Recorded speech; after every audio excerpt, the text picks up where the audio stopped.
asị na akwa ọkụkọ tiwara akị na-eke hit na onye eze Jizọs n'ọkwa ebe anụnwa nwetara unu mmadụ 150 anụnwa nọ n'okwo the same place bụkwa ebe eke hit na akwa ọkụkọ na onye eze Jizọs nọ okotorigba ndị be abịakwanụ ka unu nụrụ nke na-afịa n'ihu akwụkwọ unu echeta anya bụ vidio m weta wee na-agwa unu na onwekwa onye nke gị na-achọ achọ maọbụ na ijechago na police station niile maọbụ na nke ndị VG niile na ịfụlọkwa onye nke na gụ gbalụkwa ọsọ ka ị bịa ebe anụnwa ka inye anya ka ị marụ na onye nke ị na-achọ achọ na oso wee nọrọ ebe anụnwa na-akọwa na-enwere ebe ndị udo ya achị kpokọrọ ndị mmadụ wee jee paakị ya na ndị na-ebe anụnwa rukwanụ 150 nke bụ na ụfọdụ n'ime ndị na-ebe a na ndị befe amahụ na fan ebe a na ụfọdụ n'ime ndị na-ebe a na fan go 6 months ụfọdụ anọgo 7 months na-akpọnye họfa ndị polisi and na-akpụpụ họkwanụ fa n'ụlọ ikpe ka a mara ifefa ma wee kpekwa anụfa ikpe o wee bụ na onye wepụtara nya bụ ife onyonyo bụkwa na onye a na-akpọ Harrison Gwamnishu ka o wepụtacha anya bụ ife onyonyo wee tinye ya n'ihu akwụkwọ o wee na-efegharị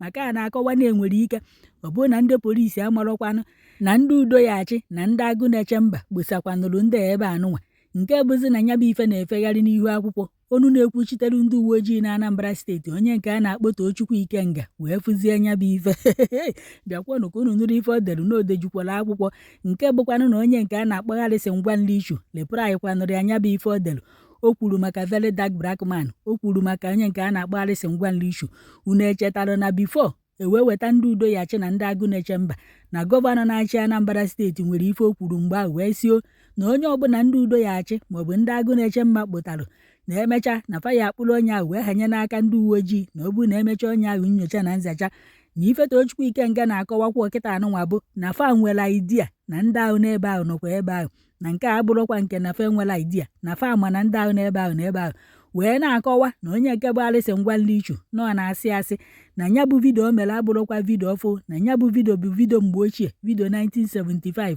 wee na-akọwa na ndị na-eji soshal midia wee na-akọ ife na-eme na Anambra steeti mana fa adịghị chọọ ife na-eme na Anambra steeti n'ọfa nụchata hakwana fa gbapụta bịa kwuo without emeghị nyocha na nzacha ka fa marụ nke bụ eziokwu maọbụ nke bụ asị bifo fa ebupụta nya bụ ife n'ihu akwụkwọ o wee sị na onye a na-akpọ very dark man na onye a na-akpọ Harrison Gwamnishu n'ọdụzikwa ka mmadụ na-aba ka ndị gọọmenti na-ahịa na nke ikpeazụ a n'ọdụzikwa ka mmadụ na-aba ka ndị uwe ojii ma ndị EFCC na-ahịazikwa ka fasikwa wee de na ọ bụrụkwa mụkwuru allegedly o wee bụ na onye nke a na-akpọ Harrison Gwamnishu bụ ife fụziri ya bụ edemede nke onu na-ekwuchitere ndị uwe ojii na Anambra steeti Tochukwu Ikenga dere wee postuo n'ihu akwụkwọ ya Harrison Gwamnishu wee bịazie wee lepụrụ anyị ya Tochukwu Ikenga unu ya n'ife o kwuru ebe anụnwa ebe ahụ ka ọ nọzi wee kwuo n'ọkwa ebe ahụ o wepụtara ndị agụ na-eche mba hapụrụ mmadụ 150 n'ọkwa ebe ahụ ka nkịta ọgwụ iyi ka iyi udene na-agbapụ ozu afọ alụsị agọlụ Chukwu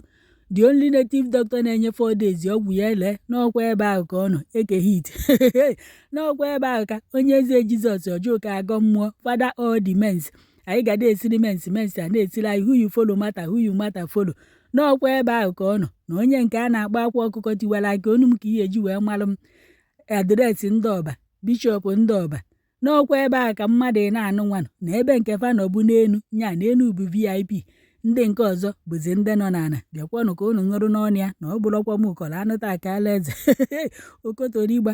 Good evening, my name is Harrison Gwamnishu. I just saw this post from Anambra Police Command.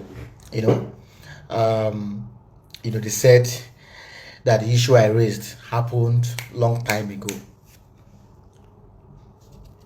You just lied, PRO. You just lied to the public. Because this man here was released last week Thursday here.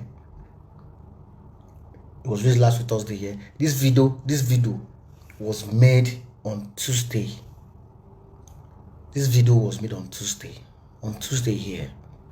Now, in this building that this security outfit are using, the up is where Akokoko, Oyeze Jesus, and the other native doctors, they are staying at the up, the parlor. That's where they are using, that's where they are sleeping. They turn into a VIP session. That's where they are staying. So who is lying now? You or me is lying to the public. When you try to do an image for an agency, try to understand that human beings are involved in this whole stuff I have also brought out. You also accused Very Dark Man of inciting the public. The issues that Very Dark Man raised in this issue of NAFDAC. Are you working for NAFDAC? Are you working for NAFDAC? Are you a NAFDAC staff? No. NAFDAC were collecting money from people, and he raised the issue. So why are you working for NAFDAC? NAFDAC don't come out and talk say, we not collect money. They not come out now. You won't call defend NAFDAC.